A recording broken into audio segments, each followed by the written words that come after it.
Saraswati here, and I'm just going to talk today about classical hatha yoga.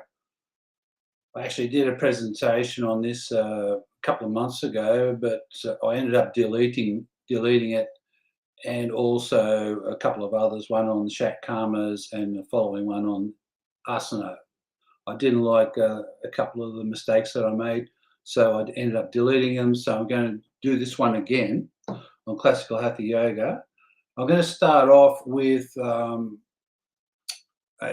PowerPoint presentation that I put together for my students back probably in about 2002, 2001 or 2 or 3, I can't remember the exact year. And what's not covered in that PowerPoint presentation, I will cover in a document or a chapter or half a chapter from my first book that I wrote, the manuscript on Kundalini, Truth is Within Kundalini, Kriya Yoga and the Kundalini Research Project. So chapter 8. So I'll go through that. I'll read through that after what I don't cover in the PowerPoint presentation. I'll read through that, and that should be it. But before I put on any share the screen or share the PowerPoint and the document on screen, just want to mention that my guru, Swami Satyananda, if you look into his tradition, Swami Satyananda's tradition, it's a synthesis of 3 traditions that Swami Satyananda has been involved with. First tradition is his guru's tradition, Swami Shivananda Saraswati of Rishikesh. The second tradition is the Nath tradition of Nepal. And the third tradition is the Tibetan tradition.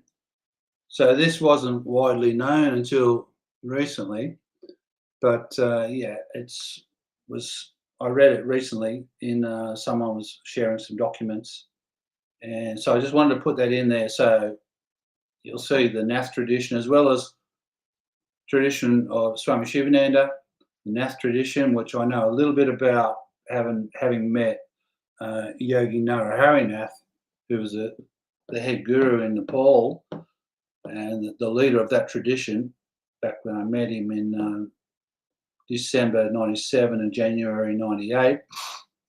And also the Tibetan tradition that Swami Satyananda's integrated into his system. So you really need to look into, if you're looking at classical hatha yoga, what it really is, you really need to look into the teachings of Swami Satyananda, because everything's synthesized in his traditions, and it's very advanced and covers a lot of sadhana, which other people don't really. And so I'm going to get started.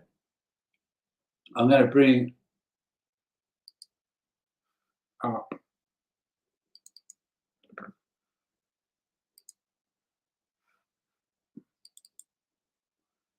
up hatha yoga.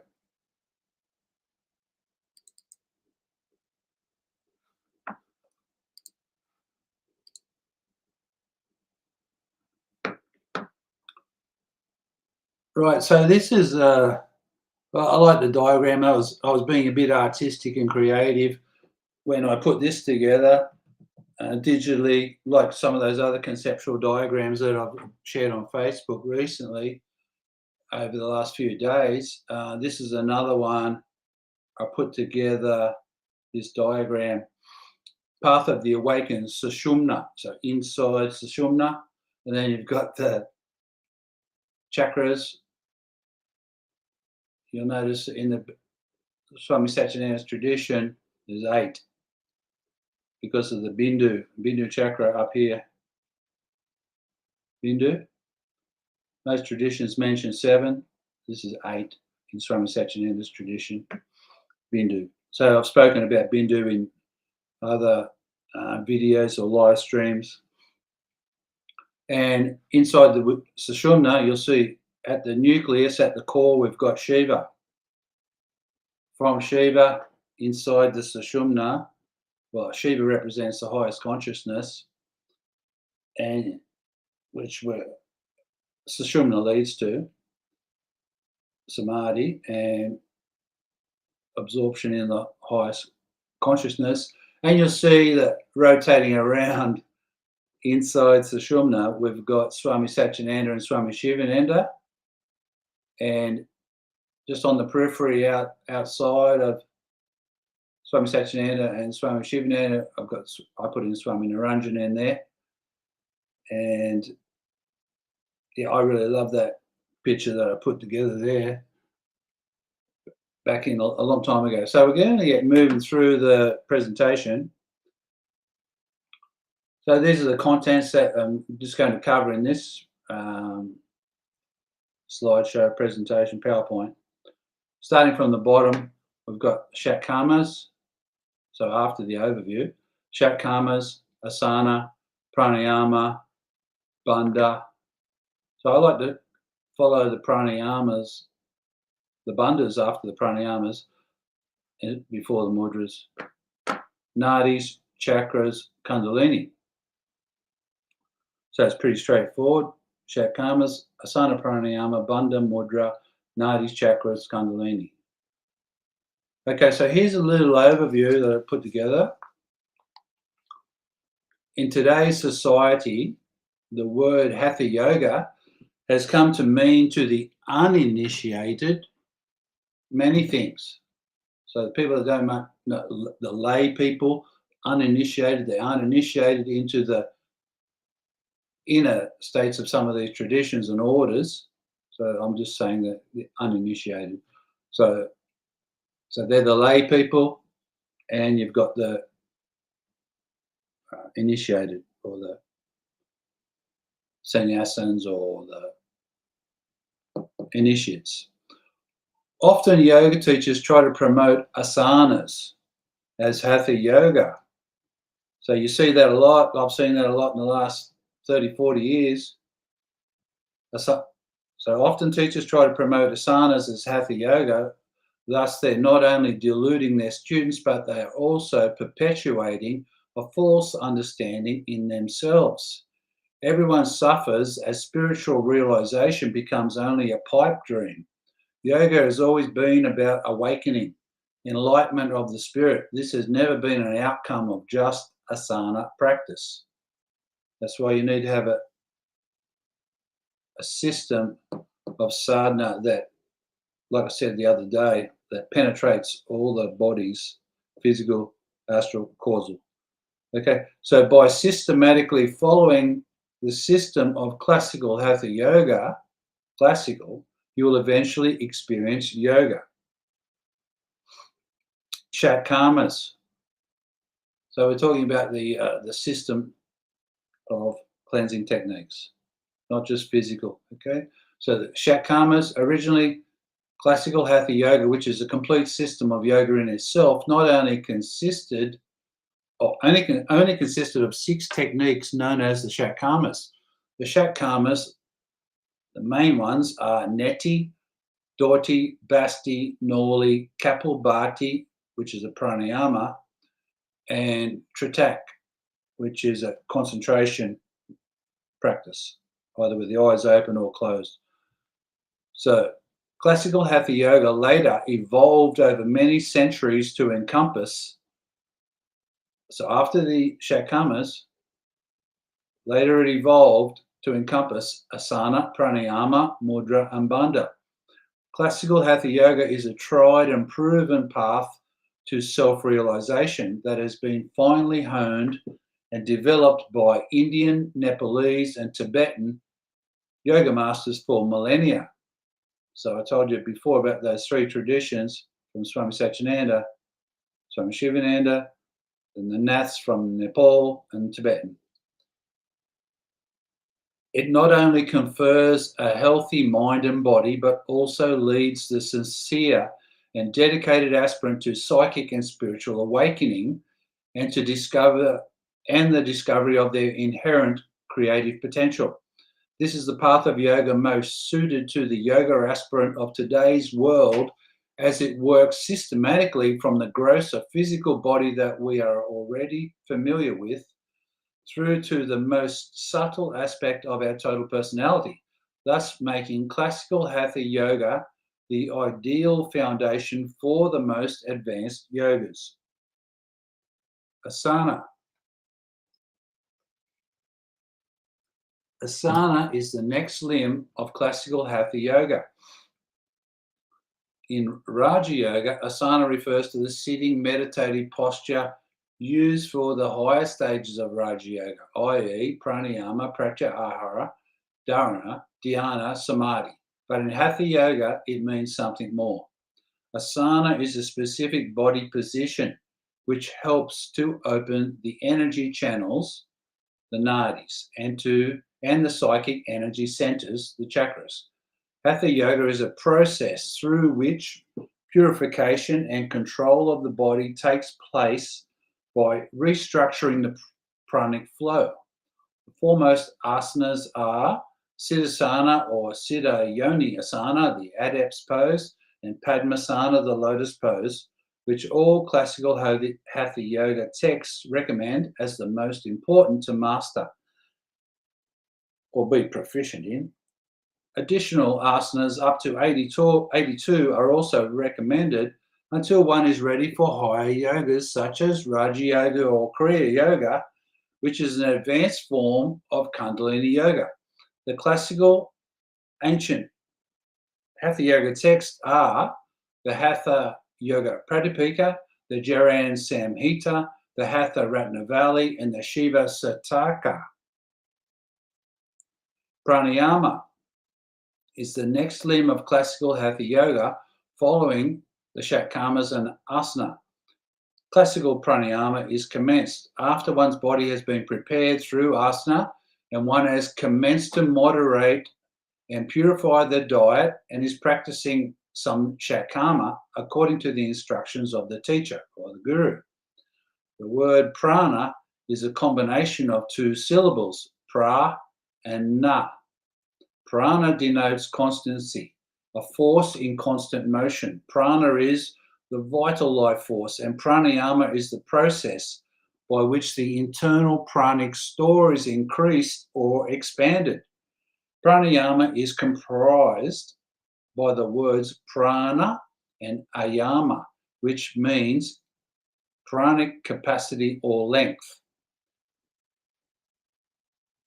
Pranayama is a technique through which the quantity of prana in the body is activated to a higher frequency. Bandha.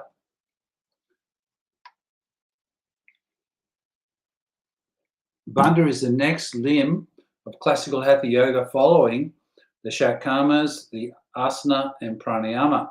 A bandha is a psychomuscular energy lock which redirects the flow of psychic energy, the prana, in the body.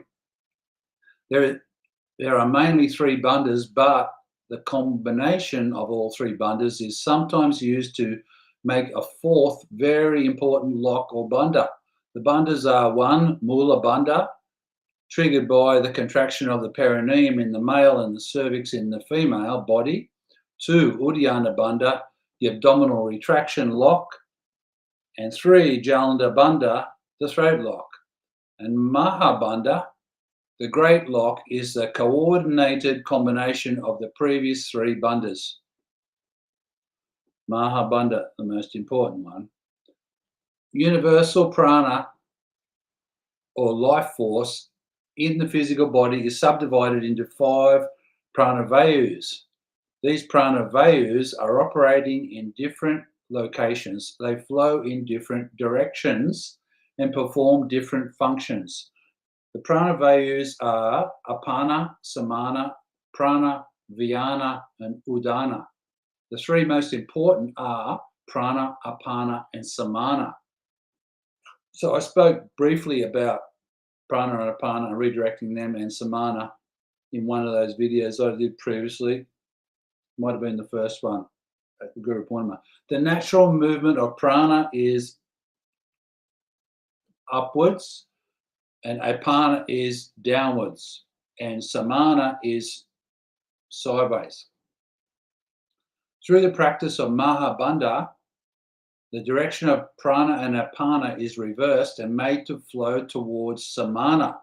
So it's redirecting back towards the navel center, right? So prana is redirected down, apana is redirected up, meeting in the center at the navel, samana vaya.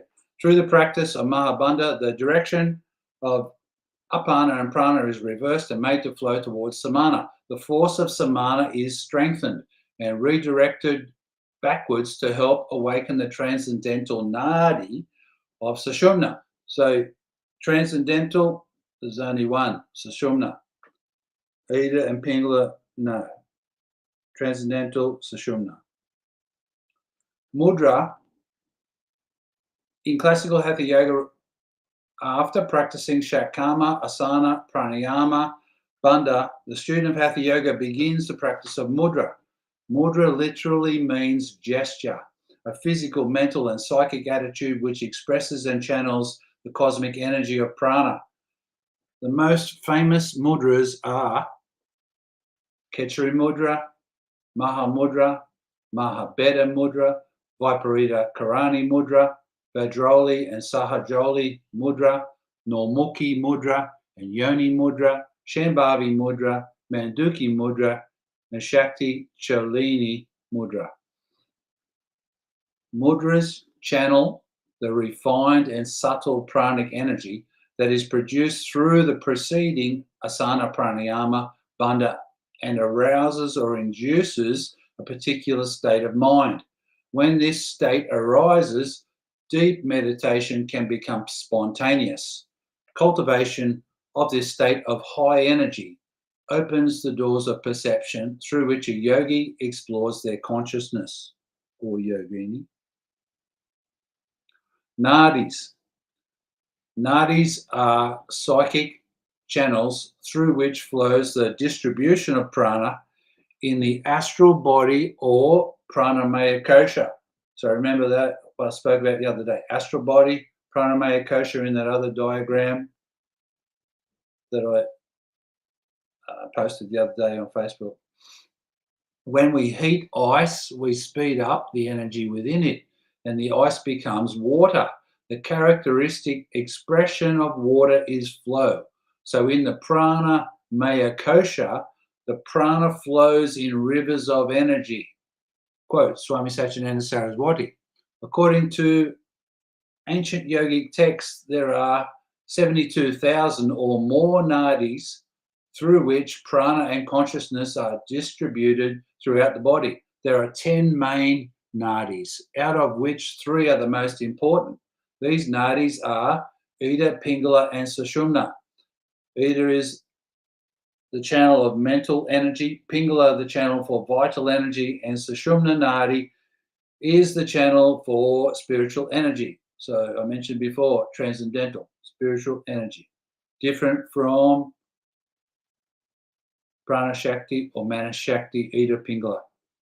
When the left nostril is flowing, Ida is active, and when the right nostril is flowing, Pingala is active. But when both are made to flow perfectly equal for an extended period of time through sadhana, spiritual practice, i.e. yoga, or other means, it is said to herald the auspicious moment when the transcendental nadi of sushumna begins to open and flow. So I spoke about that the other day. What happens? That's the next stage of awakening when sushumna opens. Okay, so that was stage 3 that I mentioned before in that previous talk on Kundalini.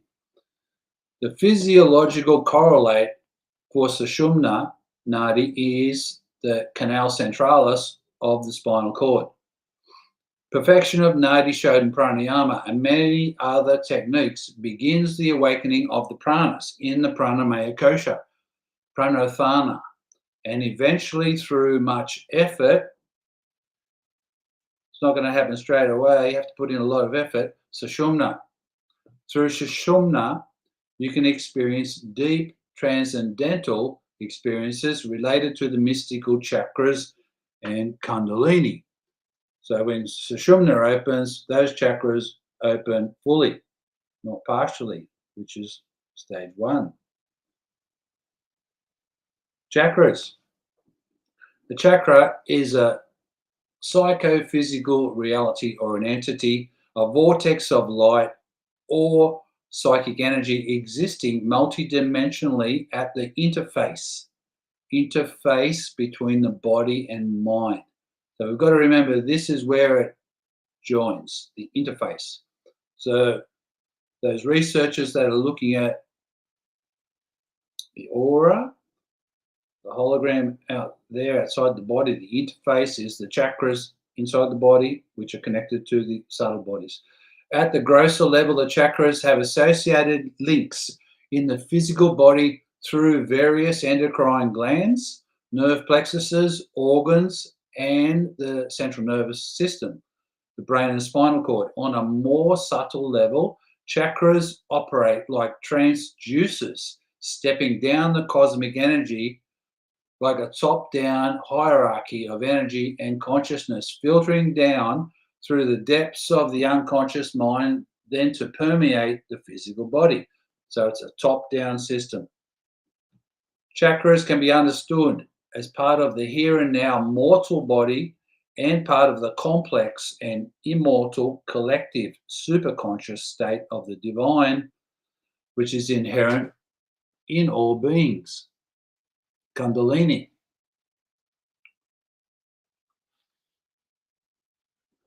Kundalini is the goal of yoga.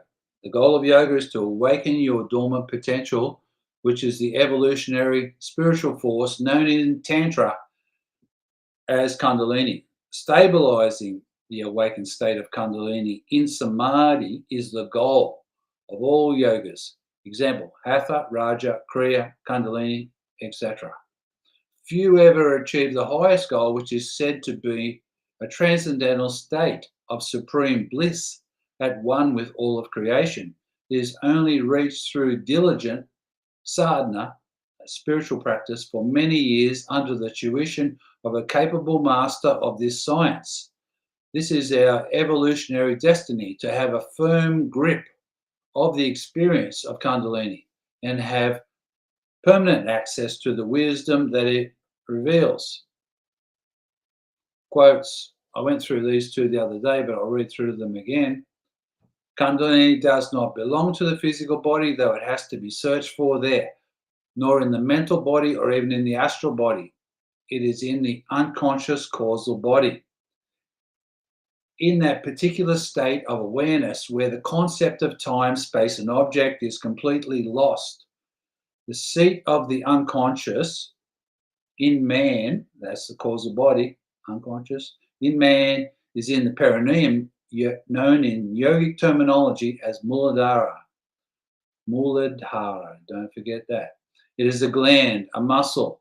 It is a body in which all the unconscious powers and initiatives of man are hidden. Quote, Swami Satyananda Saraswati. By pranayama and other yogic processes, the static Shakti is affected and becomes dynamic. When completely dynamic, when Kundalini unites with Shiva, divine consciousness in the Sahasrara, the polarization of the body gives way. So we're looking at biology now. Swami Shivananda is talking about biology because he was a doctor before he renounced that, become a sannyasin. So the polarization, look into polarization in biology. What happens in polarization? In the Sahasrara, the polarization of the body gives way. The two poles are united in one. And there is the state of consciousness called Samadhi. Quote, Swami Shivananda Saraswati. These are a couple, or another slide I put in here. Expansion of important points on the theory of pranayama. Through pranayama, mind and breath can become calm. And in this calmness, when the nadis are purified, the mystical chakras and deep meditation can be awakened. So we're talking about calmness, tranquility, calmness, Kavala Kumbhak, eventually. Many different branches of yoga utilize the effectiveness of pranayama. As one becomes more advanced in the pranayamas of Hatha Yoga, Kundalini and Kriya Yoga can become more achievable sadhanas. I could add there, otherwise not. Pranayama is a supremely valuable jewel in the yogic repertoire. My conclusion, Om, Om, Om. Where no words are written, up in the Sahasrara. So now I'm going to take that off share.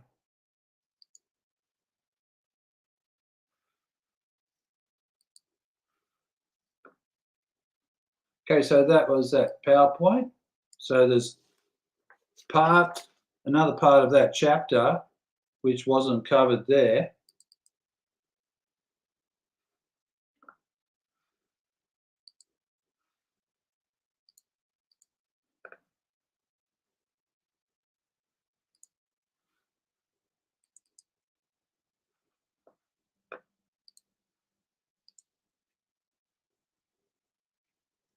Okay, so you can see up here, or up here, this is from the section on Kriya Yoga, chapter 8. So this is from my first book. The middle section, is the book's divided. This is the one, Truth is Within Kundalini, Kriya Yoga and the Kundalini Research Project, which is hoping to publish soon this year.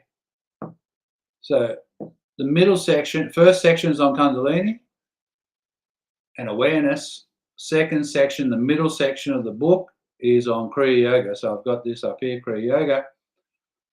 And the last section is on Kundalini Research Project, which I've given a lot of space to in the book because it's very important. So this is chapter 8. So we spoke about some of this. So this is within the section on Kriya. So classical Hatha Yoga, also Swara Yoga is in that section, which I spoke about last week. Swara Yoga, Shakama, Asana, Pranayama, Bandha, Mudra, Nadis, Chakras, Kundalini, quotes.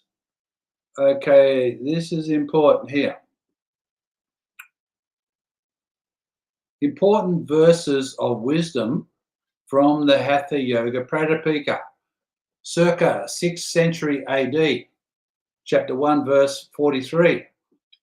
There is no asana like Siddhasana, or Siddha Yoni Asana for females, no kumbhak like Kevala kumbhak, no mudra like Ketchari, and no laya or dissolution of the mind like nada, the inner sound. So nada, laya.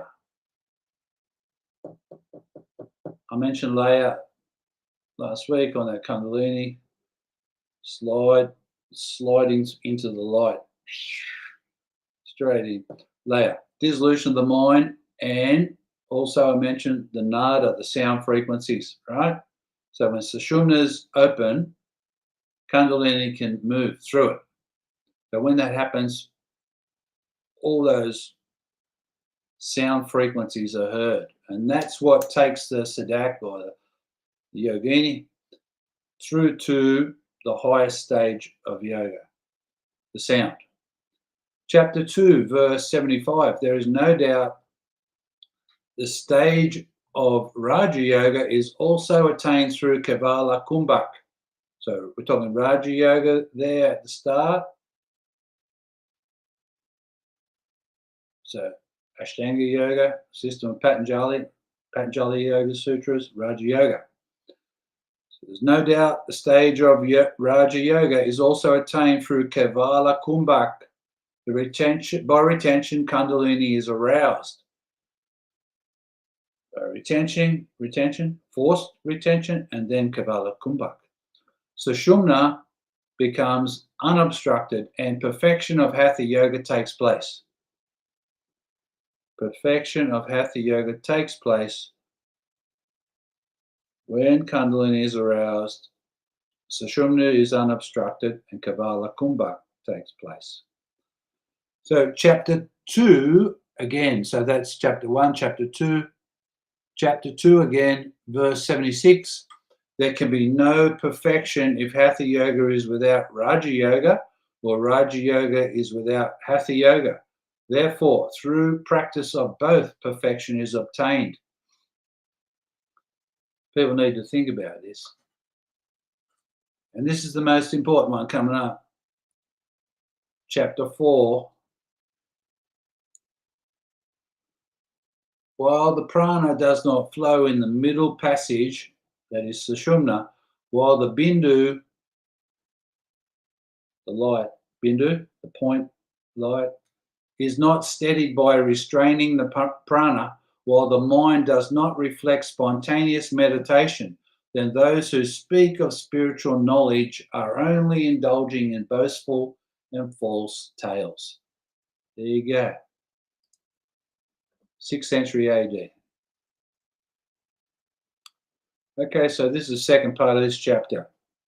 Hatha Yoga, its history, meaning and development. History. The human body is like a vehicle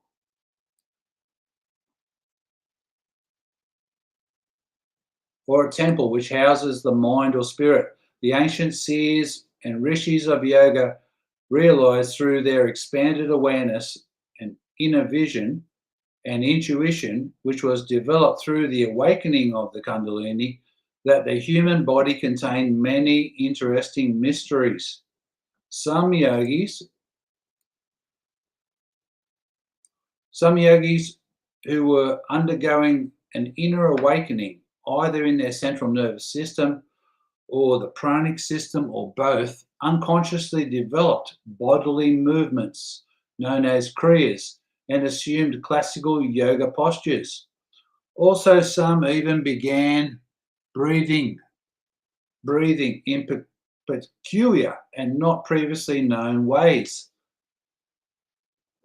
So I've spoken a bit about this when I did that talk on spiritual possession, right? So we'll look at one of those previous videos I did.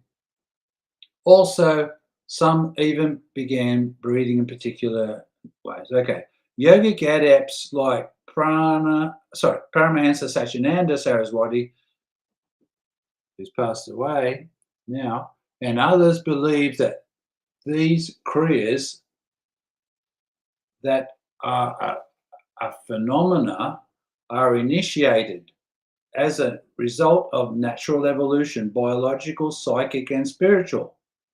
So we're talking natural evolution, biological. Yeah, Darwin's talked about biological evolution. So we're talking natural evolution, which includes biological, psychic, and spiritual, and heralds the last evolutionary step of a Homo sapien human being.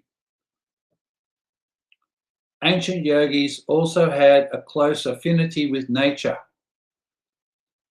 and the environment around them, including the earth, space, stars, and sun, to name just a few. They also started to study animals with great depth and the subsequent naming of many asanas after animals. So, you know, the asanas like Bhujanga Asana and many others, names after animals. So, and the subsequent naming of many asanas after animals is a fitting tribute to the ancient yogis' great affinity with nature. This was probably the starting point, which was later expanded on through self-experimentation over centuries and millennia to encompass all of the classical asanas and pranayamas that we know today.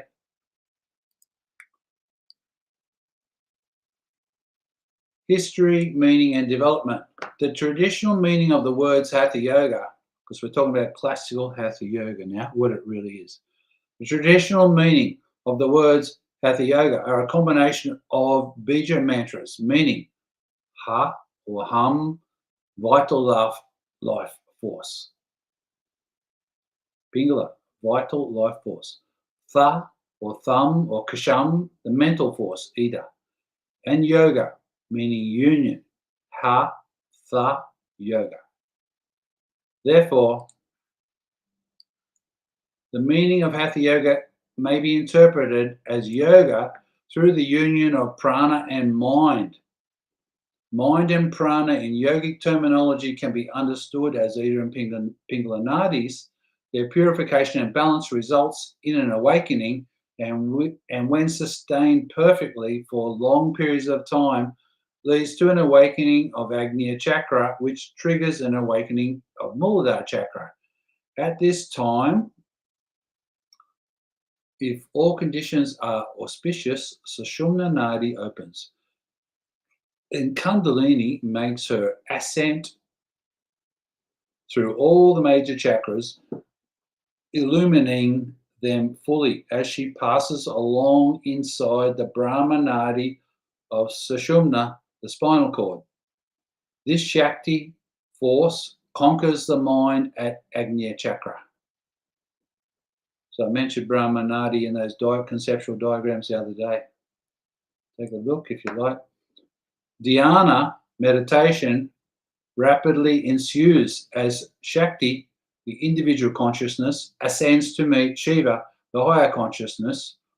Their meeting removes the duality, and once more they unite in Samadhi at Sahasrara and realize the ecstasy of divinity that we are truly meant to experience, the real purpose of evolution. This, to put it briefly, is the theory and sublime philosophy of Hatha Yoga and Tantra in general. But to get to this lofty realization, first it is said by the masters of Kundalini Yoga that we must take to Hatha Yoga and utilize the 6 classical Hatha Yoga Shakamas. Classically, Shakamas are practiced when one is mastering asana or after reaching some degree of perfection in asana, but before, always, pranayama, and mudra and bandha and kriya yoga. Asanas are but one stage in a progression of techniques, ending in yoga, union of the individual soul or consciousness with the supreme consciousness. Real yogis of old, like Goraknath, Matsyendranath, and others, must be witnessing from the Satyaloka, the dimension of truth, what is being portrayed in the name of yoga to spiritual seekers. They would be seeing this period of the Kali Yuga, 21st century AD, how their sublime philosophies and systems of yoga have been diluted and doctored to accommodate our so-called modern society. Hatha Yoga deals with conquering and transcending the limitations of the mind and experiencing meditation through prana. Prana. Instead of going through the front door and trying to control and tackle the monkey mind or the mind directly, these yogis who systemized Hatha Yoga knew that the key to transcendence lied in prana and Kundalini. Their route was the back door via the elevator of Sushumna. So you'll notice Sushumna's at the back, the spine, the back door, entry via Muladhara.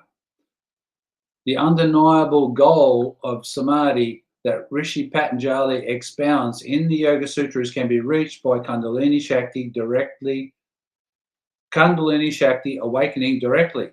Hatha Yoga Pradipika, which is one of the most respected authentic texts on Hatha Yoga, is divided into 4 chapters leading to the goal of life, Samadhi. A brief summary of this famous text follows. Chapter 1 deals with perfecting various asanas and explains the signs and the symptoms of perfection in asana. So that's very important. The signs and symptoms. What happens? Perfection in asana. Chapter 2 deals with Chatkama and pranayama, the 6 shakamas are essential before attempting advanced pranayama techniques. They are neti, basti, doti, kapalbhati, tritaka, noli. The 6 shakamas are complete yoga in themselves. So that's what I mentioned before, Classical Hatha Yoga System overview. These 6 shakamas are complete yoga in themselves and are indispensable for any sadhak, sincere yoga aspirant contemplating the awakening of Kundalini. Kundalini is a purifying force itself, but the body, the pranas, and the mind must be purified and harmonized first to have the ability to sustain the force of the awakening. After shakamas have been performed, the body is fit for pranayama, prana nigraha, the various breathing techniques of yoga. First of all, deals with techniques of manipulating and strengthening the breath and prana until one arrives at the stage of Kavala Kumbhak. Real pranayama and expansion of the prana has not yet been achieved. When Kavala Kumbhak arrives, the Kundalini can ascend. Chapter 3.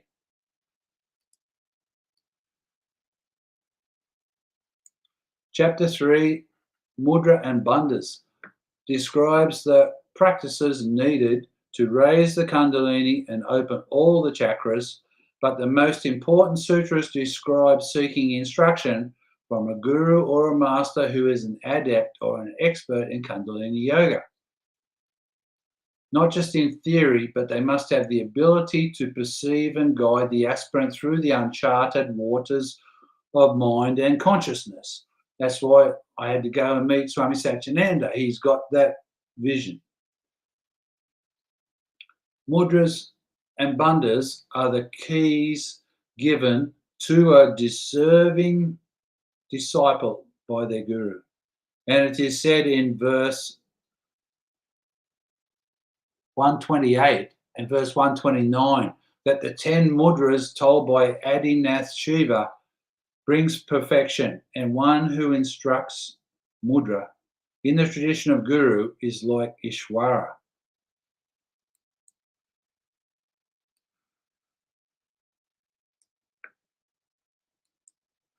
Chapter 4, how the culmination is reached through concentration on nada. So I spoke about that before. Concentration becomes spontaneous. You're just inside and the nada takes you. So you don't have to apply mental concentration, you're inside. Chapter 4, how the culmination is reached through concentration on nada, the sound vibrations of consciousness. After Sushumna Nadi, the nucleus of our being awakens. The nucleus of our being awakens, and the Kundalini has arisen within the Sushumna. The concentration becomes intense. That's what I mentioned. So this is my writing here, of my experiences. Concentration becomes intense, and awareness spontaneously focuses on the many inner sounds that begin to manifest.